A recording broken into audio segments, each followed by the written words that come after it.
नमस्कार मित्रों, जैसा कि आप लोगों का दीनदयाल उपाध्याय गोरखपुर विश्वविद्यालय गोरखपुर के बीए 5th सेमेस्टर एग्जामिनेशन के अंतर्गत इतिहास विषय का अनिवार्य प्रश्न पत्र जो कोड था, जिसका HIS 301 और पेपर का नाम था भारत में राष्ट्रवाद, तो पेपर अच्छा हुआ।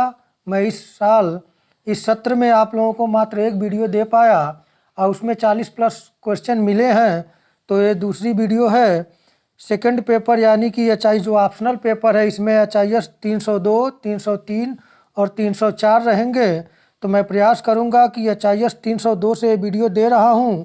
इसके पश्चात HIS 303 से मैं एक वीडियो कोशिश करूंगा आज शाम या कल सुबह तक आप लोगों को दे दूं। तो आइए बिना देर किए शुरू करते हैं। यदि आप चैनल पर नए हैं तो study bye Biren sir channel को लाइक, शेयर और सब्सक्राइब करना न भूलें। तो आइए देखें, हम लोग पहला प्रश्न आपके सम्मुख में रखा हूं कि ताजुल मासीर की रचना किसने किया। तो आप सभी जानते हैं ताजुल मासीर की रचना हसन निजामी ने किया। प्रश्न संख्या दूसरा मैं रखा हूँ, बख्तियार काकी किसके समकालीन थे। तो बख्तियार काकी जो थे वो इल्तुतमिश के समकालीन थे। प्रश्न संख्या 3 है, इब्न बतूता किसके शासनकाल में भारत आया था। तो इब्न बतूता जो था वो मोरक्को का निवासी था। यहाँ से भी प्रश्न बनता है कि इब्न बतूता कहाँ का रहने वाला था। तो मोरक्को का था यह। और इसने किस पुस्तक की रचना की। तो इब्न बतूता के पुस्तक का नाम है रेहला इसके पुस्तक का नाम है। और ये मोहम्मद बिन तुगलक के शासनकाल में भारत आया था। तो इसे तैयार कर लें, यहाँ से प्रश्न बनता है। चौथा नंबर प्रश्न है, मनसबदारी व्यवस्था में माहवारी प्रथा किसने चालू किया। तो आप सभी जानते हैं कि जो मनसबदारी व्यवस्था है वो अकबर ने प्रारंभ किया था। और मनसबदारी व्यवस्था में अकबर का लड़का जहांगीर, उसने 2 अस्पा सिंह अस्पा का पद जारी किया था। और साथ ही शाहजहां ने मनसबदारी व्यवस्था में माहवारी प्रथा यानी कि मंथली उनका जो मनसबदार थे उनका वेतन देने की व्यवस्था माहवारी कर दिया। इसे माहवारी प्रथा कहते हैं। यहाँ से प्रश्न बनेंगे। अगले प्रश्न को देखें। पांचवा प्रश्न है, संत कबीर किस सुल्तान के समकालीन थे। तो संत कबीर जो थे वह सिकंदर लोदी के समकालीन थे। और सिकंदर लोदी ने आगरा शहर की स्थापना करवाया था और आगरा को अपनी राजधानी बनाया था। इसे भी आप लोग देख लेंगे। और लोदी वंश में सबसे शक्तिशाली शासक सिकंदर लोदी ही हुआ। अगले प्रश्न को देखें। 6 नंबर प्रश्न में रखा हूँ, लीलावती का फारसी अनुवाद किसने किया। तो फैजी ने लीलावती का फारसी में अनुवाद किया था। प्रश्न संख्या 7 में रखा हूँ आप लोगों के लिए, कौन सा सुल्तान स्वयं को नायब खुदाई कहा करता था। तो बलबन था। बलबन से 2-3 प्रश्न आपसे पूछे ही जाएंगे, आप लोग देख लेंगे। जैसे बलबन ने सजदा और पाबोस प्रथा शुरू किया था, उसने ईरानी त्यौहार नवरोज का प्रारंभ कराया था और जिल्ले इलाही अपने को और नायब खुदाई कहा करता था। 8वां नंबर प्रश्न है, और बलबन का एक और प्रश्न बनता है, किसकी नीति रक्त और लौह पर आधारित थी। प्रश्न संख्या 8 है, सांकेतिक मुद्रा का प्रचलन किसने किया। तो सांकेतिक मुद्रा का प्रचलन मोहम्मद बिन तुगलक ने तांबा का सिक्का सांकेतिक मुद्रा जारी किया था। और मोहम्मद बिन तुगलक से भी 2-3 प्रश्न, अभी सामने एक प्रश्न गया है, इब्न बतूता इसी के शासनकाल में आया था। और मोहम्मद बिन तुगलक ने द्वाब में कर में वृद्धि किया था, राजधानी परिवर्तन दिल्ली से दौलताबाद किया था और सांकेतिक मुद्रा का प्रचलन किया था। तो आप लोग इसे तैयार कर लेंगे, यहाँ से प्रश्न बनना ही बनना है। अगला प्रश्न है 9 नंबर प्रश्न मैं रखा हूँ। मेरा प्रयास रहता है कि मैं टोटल आपके जितने टॉपिक हैं यानी कि सिलेबस है उसके अकॉर्डिंग प्रश्न बने। तो सारे प्रश्न बनाने संभव नहीं है, तो कुछ प्रश्नों के माध्यम से उसकी व्याख्याएं देता हूँ और कि आप लोग बेहतर तरीके से टेक्स्ट बुक पढ़े होंगे तो वहाँ बिंदुओं को एक बार और देख लेंगे तो यहाँ के आसपास ही प्रश्न बनेंगे। 9 नंबर प्रश्न मैं रखा हूँ, कबूलियत और पट्टा नामक बंदोबस्त का किसने किया था, यानी कि कबूलियत और पट्टा नामक जो बंदोबस्त प्रारंभ कराया गया था किसने कराया था, तो शेरशाह सूरी। शेरशाह सूरी से आप पढ़ लीजिएगा। शेरशाह सूरी का इसका जो समाधि स्थल है वह है सहसराम में, और शेरशाह सूरी की शिक्षा जौनपुर में हुई थी, और जौनपुर शहर को सिराजे हिंद के नाम से जानते हैं, और जौनपुर शहर की स्थापना फिरोज शाह तुगलक ने अपने भाई जौना खां यानी कि मोहम्मद बिन तुगलक की याद में बनवाया था। तो आप लोग इसे तैयार कर लेंगे। अगले प्रश्न को देखें। 10 नंबर प्रश्न मैं रखा हूँ, इल्मे इलाही मुहम्मदी नामक रहस्यवादी सिद्धांत किसने दिया, तो इल्मे इलाही मुहम्मदी नामक रहस्यवादी सूफी सिद्धांत जो दिया वह ख्वाजा मीर दर्द ने दिया। प्रश्न संख्या 11 मैं रखा हूँ, मुग़ल काल में ढाका प्रसिद्ध था, तो मुग़ल काल में ढाका जो बांग्लादेश की राजधानी है वह मलमल के कपड़ों के लिए प्रसिद्ध था मुग़ल काल में। प्रश्न संख्या 12 रखा हूँ आप लोगों के लिए कि सहना ए मंडी किस सुल्तान से संबंधित है। सहना ए मंडी तो अलाउद्दीन खिलजी से संबंधित है, और आप ये जान लें कि अलाउद्दीन खिलजी से भी प्रश्न बनेंगे। तो अलाउद्दीन खिलजी से महत्वपूर्ण प्रश्न, अलाउद्दीन खिलजी ने चराई और घराई कर लगाया था, साथ ही साथ चराई कर और घराई कर लगाने के साथ साथ अलाउद्दीन खिलजी के समय में खालसा भूमि सबसे अधिक मात्रा में प्राप्त थी, यानी कि खालसा भूमि वह होती थी जो सीधे जिस पर राज्य का अधिकार होता था। तो अलाउद्दीन खिलजी ने भूमि की पैमाइश कराकर जांच कराकर जो अवैध कब्जे थे ज़मीनों पे हटवाकर उसने खालसा भूमि में वृद्धि किया, और साथ ही साथ अलाउद्दीन खिलजी जो था इसने सैनिकों की हुलिया लिखवाना, उनका रिकॉर्ड रखवाना और घोड़ों की दागने की व्यवस्था प्रारंभ किया था। तो इसे आप देख लेंगे, यहाँ से प्रश्न बनने ही बनने हैं। अगला प्रश्न देखें। प्रश्न संख्या 13 है, मध्यकालीन भारत में चित्रकला का महानतम संरक्षक कौन था, तो आप सभी जानते हैं जहांगीर। जहांगीर चित्रकला का बहुत ही पारखी व्यक्ति था, और जहांगीर से संबंधित पहले भी मैं 2 प्रश्न बताया, सिंह अस्पा और 2 अस्पा का पद जो था मनसबदारी प्रथा में इसने चालू किया था जहांगीर ने, और जहांगीर शालीमार बाग और निशांत बाग कश्मीर में लगवाया था। तो यहाँ से आप लोग देख लेंगे। जहांगीर से एक प्रश्न और बनता है कि इसने न्याय के लिए सोने की जंजीर, सोने की घंटी लगवाया था, तो यहाँ से प्रश्न बनेगा। और इसने आत्मकथा लिखी थी तुझके जहांगीरी, तो आप लोग इसे देख लेंगे। यहाँ से ये सब प्रश्न बनेंगे ही बनेंगे।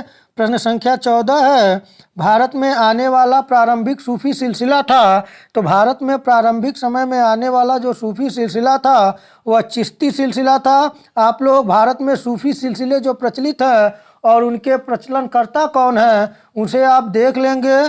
प्रश्न संख्या 15 है, कौन भक्त संत इस्लाम से सबसे अधिक प्रभावित थे, तो नामदेव जी। नामदेव जी इस्लाम से अधिक प्रभावित थे। प्रश्न संख्या 16 मैं रखा हूँ, मुगल काल में पश्चिमी भारत में एक प्रसिद्ध बैंकर के रूप में प्रसिद्ध थे, तो मुगल काल में पश्चिमी भारत में एक प्रसिद्ध बैंकर के रूप में वीर जी बोरा प्रसिद्ध व्यक्ति थे। प्रश्न संख्या 17 है, हुमायूं नामा पुस्तक किसने लिखी, तो गुलबदन बेगम ने हुमायूं नामा लिखी।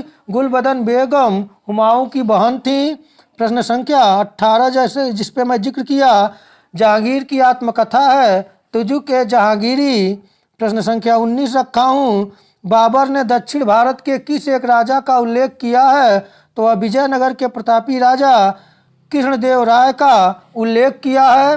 प्रश्न संख्या 20 में रखा हूँ, खानका का क्या अर्थ है, तो खानका जो होता था वहाँ सूफी संत निवास करते थे, उसे खानकाह कहा जाता था। प्रश्न संख्या 21 में रखा हूँ, महाभारत का फारसी अनुवाद है, तो महाभारत का फारसी अनुवाद है रमज़नामा। प्रश्न संख्या 22 में रखा हूँ, दिल्ली सल्तनत में एक चांदी का टंका बराबर था, तो 48 जीतल के बराबर था एक चांदी का टंका। और दिल्ली सल्तनत में किसने चांदी का टंका और तांबे का जीतल सिक्के का प्रचलन कराया तो वह इल्तुतमिश था। और भारत में इक्ता प्रथा प्रारंभ करने वाला सुल्तान कौन था? वो भी इल्तुतमिश था। प्रश्न संख्या 23 है, बंगाली भाषा में यहाँ पे देखिए मिस्टेक हो गया टाइप करने में। बंगाली भाषा में रामायण का अनुवाद किसने किया? तो बंगाली भाषा में रामायण का अनुवाद जो किया था वह किए थे कृत्तिवास। तो आप लोग इसे तैयार कर लेंगे इन प्रश्नों को। 24 नंबर प्रश्न है, उलेमा थे तो आप सभी जानते हैं जो उलेमा थे वे प्रसिद्ध मुस्लिम संत जो होते थे वे उलेमा कहलाते थे। प्रश्न संख्या 25 में रखा हूँ, अकबर ने जजिया कब समाप्त किया? तो अकबर ने जजिया 1564 ईस्वी में समाप्त किया। यदि यह पूछे भारत में सर्वप्रथम जजिया कर किसने लगाया या किसने वसूला? तो मोहम्मद बिन कासिम ने। कहाँ पर? तो सिंध में। और यह पूछे कि भारत पर पहला अरब आक्रमणकारी जो सफल हुआ कौन था? तो मोहम्मद बिन कासिम था जो 712 ईस्वी में सिंध पर आक्रमण किया था। तत्कालीन सिंध का हिंदू राजा दाहिर था जो पराजित हुआ था। प्रश्न संख्या 26 में रखा हूँ आईने अकबरी का लेखक है तो आईने अकबरी का लेखक अबुल फजल है। प्रश्न संख्या 27 में रखा हूँ, आप देखें बाबरनामा किस भाषा में लिखा गया? तो बाबरनामा तुर्की भाषा में लिखा गया। और बाबरनामा का फारसी में अनुवाद किसने किया? तो अब्दुल रहीम खान खाना ने। प्रश्न संख्या 28 में रखा हूँ, प्रसिद्ध तमिल रामायण का लेखक कौन है? तो तमिल में रामायण कंबन ने लिखा है। प्रश्न संख्या 29 में रखा हूँ, गज-ए-इलाही का प्रयोग किसने किया? तो गज-ए-इलाही का प्रयोग अकबर ने किया था। गज-ए-सिकंदरी का प्रयोग किसने किया? आप लोग कमेंट में बताइए। गज-ए-सिकंदरी। प्रश्न संख्या 30, बीजक किसके वचनों का संग्रह है? तो आप सभी जानते हैं, बचपन से पढ़ते आ रहे हैं कि बीजक वचनों का संग्रह है कबीर के। प्रश्न संख्या 31 रखा हूँ, किस शासक ने पाटलिपुत्र का नाम पटना किया? तो शेरशाह सूरी ने पाटलिपुत्र का नाम पटना किया। और ग्रांड ट्रंक रोड की मरम्मत कराकर किसने बेहतर बनाया? तो वह भी शेरशाह सूरी ने। और शेरशाह सूरी ने रुपया जारी किया जो कि भारत में काफ़ी लंबे समय तक प्रचलित रहा। अदल बदल होते आज भी रुपया चल ही रहा है। तो रुपये का प्रचलन, एक मुद्रा व्यवस्था सुदृढ़ किया था शेरशाह सूरी ने। प्रश्न संख्या 32 रखा हूँ, तबकाते नासरी का लेखक कौन था? तो तबकाते नासरी का लेखक मिनहाजुल सिराज था। तो आप लोग इसे तैयार कर लेंगे, पुस्तकों से भी प्रश्न बनेंगे ही बनेंगे। प्रश्न संख्या 33 में रखा हूँ, औरंगजेब द्वारा जजिया कर को पुनः लगाया गया। तो औरंगजेब द्वारा जजिया कर जो लगाया गया वह लगाया गया 1679 ईस्वी में। प्रश्न संख्या 34 में रखा हूँ कि किस मुगल शासक ने उर्दू को दरबार की भाषा के रूप में संरक्षित किया? तो मोहम्मद शाह ने उर्दू को राजकीय भाषा के रूप में संरक्षित किया। अगले प्रश्न को देखें। प्रश्न संख्या 35 है, दीवान मुश्त खराज का संबंध किससे था? यह एक विभाग था जो अलाउद्दीन खिलजी ने प्रारंभ किया था। दीवान मुफ्त खराज का संबंध वित्त विभाग से था। दीवान अमीर कोही का संबंध कृषि विभाग से था। और दीवान अमीर कोही का प्रचलन प्रारंभ कराया था जो वह कराया था मोहम्मद बिन तुगलक ने। दीवान खैरात का संबंध दान विभाग से था। और दीवान खैरात को प्रारंभ फिरोज शाह तुगलक ने करवाया था। और दीवान अर्ज का संबंध सैन्य विभाग से था। और दीवान अर्ज का प्रारंभ जो करवाया था वह बलबन ने करवाया था। आइए अगले प्रश्न को देखें। आप इन प्रश्नों को तैयार कर लेंगे। 36 नंबर प्रश्न है, किताबुल हिंद किसकी रचना है? तो अलबरूनी की किताबुल हिंद रचना है। और अलबरूनी पहले मुस्लिम थे जो भारतीय सांस्कृतिक ग्रंथों का अध्ययन किया। और यह किसके साथ भारत आए थे? तो महमूद गजनवी के साथ भारत आए थे। प्रश्न संख्या 37 में रखा हूँ, ये भी इस बात पर भी मैं जिक्र कर चुका हूँ, आप लोग जल्दी बताएं। रेहला किसकी रचना है? इब्न बतूता की। इब्न बतूता किसके शासनकाल में भारत आया था? आप लोग जल्दी जल्दी बताएं। प्रश्न संख्या 38 है, अलवर संतों की संख्या है। तो अलवर संतों की संख्या जो है वह 12 है। और दो प्रकार के संतों का उल्लेख मिलता है, अलवार संत और नैनार संत। तो बार बार प्रश्न बनता है अलवार संतों की संख्या से, तो 12 है। अलवार संत किसके पूजक थे? तो वह विष्णु और उनके अवतारों के पूजक थे।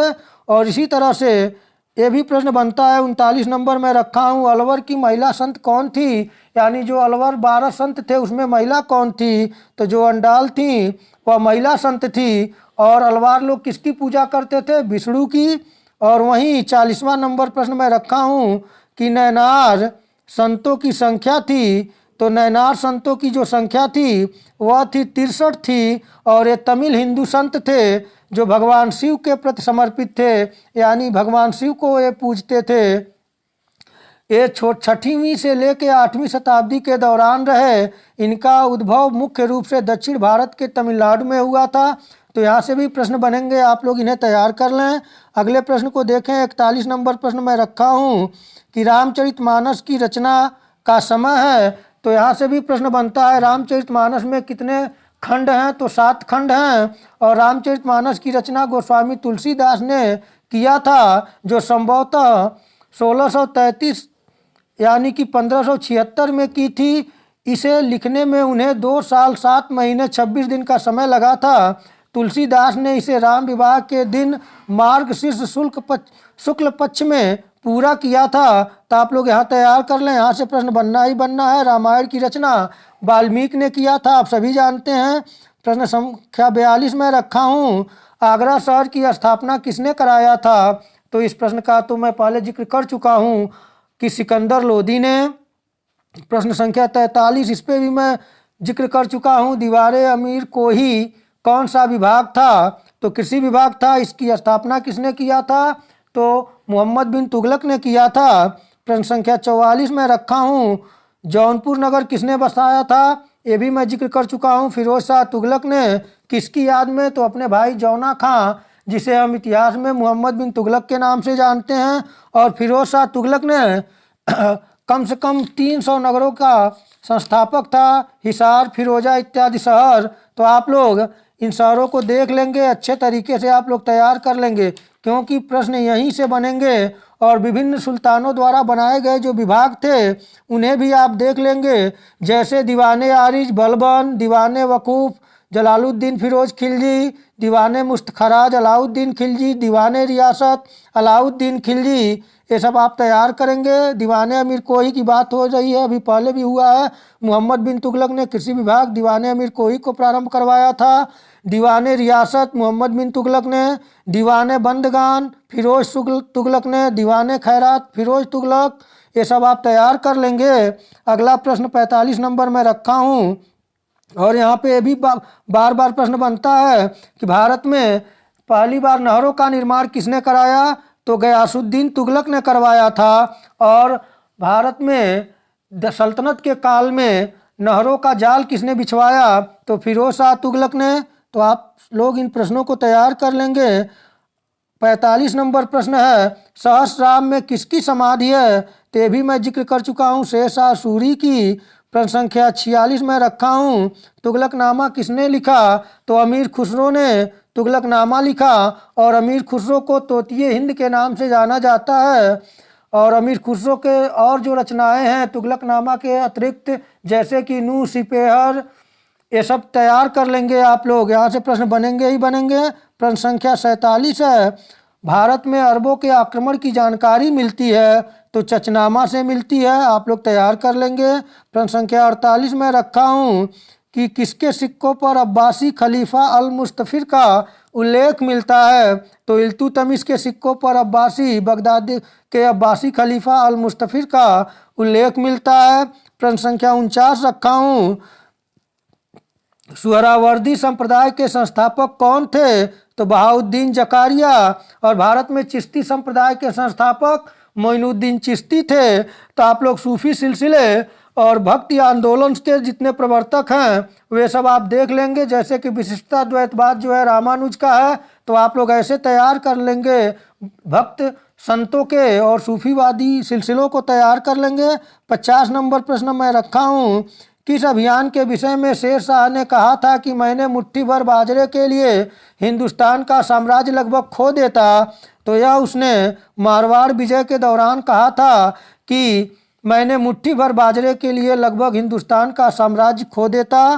प्रश्न संख्या 51 और अंतिम प्रश्न मैं रखा हूँ, मनसबदारी प्रथा किसने प्रारंभ किया था? तो मनसबदारी प्रथा अकबर ने प्रारंभ किया था।